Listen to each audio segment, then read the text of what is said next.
How's it going, everyone? Jeff Grano with GPS Realty here with another shot of honest guidance. Today, we're going to talk about one of the least sexy parts of getting a mortgage and owning a home, private mortgage insurance, or PMI.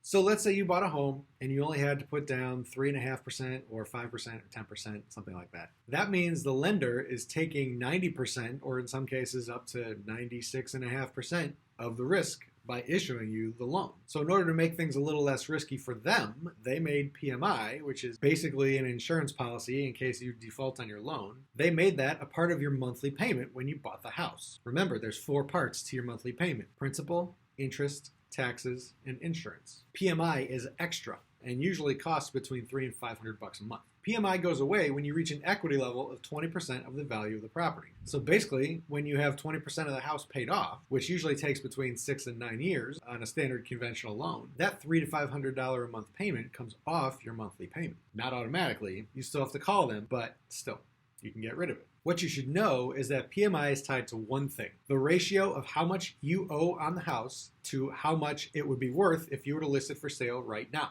You might have heard that the average property appreciated over 53 grand last year, which is bonkers because we had a really interesting year when it comes to appreciation. So let's say the house would have sold for 300,000 last year, and now you could sell it for 353,000. That's what that means. All that appreciation is a good thing for a bunch of reasons, but your home's value might have appreciated you past that 20% limit without you having to pay that whole 20%. Does that make sense? So what I want you to do right now is get with your lender and figure out the percentage of equity you have in your house. Some lenders even put that number right there on your monthly statement or somewhere on your payment portal if you do it online. You might be eligible to get rid of your PMI payment way earlier than you thought. There's a lot of daylight between a $2,600 a month payment and a $2,100 a month payment. So that's all I've got for you today. As always, I am fond of saying, I got a guy. So if you got questions about your loan or you have questions about anything else related to real estate, use me as a resource. That's what I'm here for. This is all I do during the day.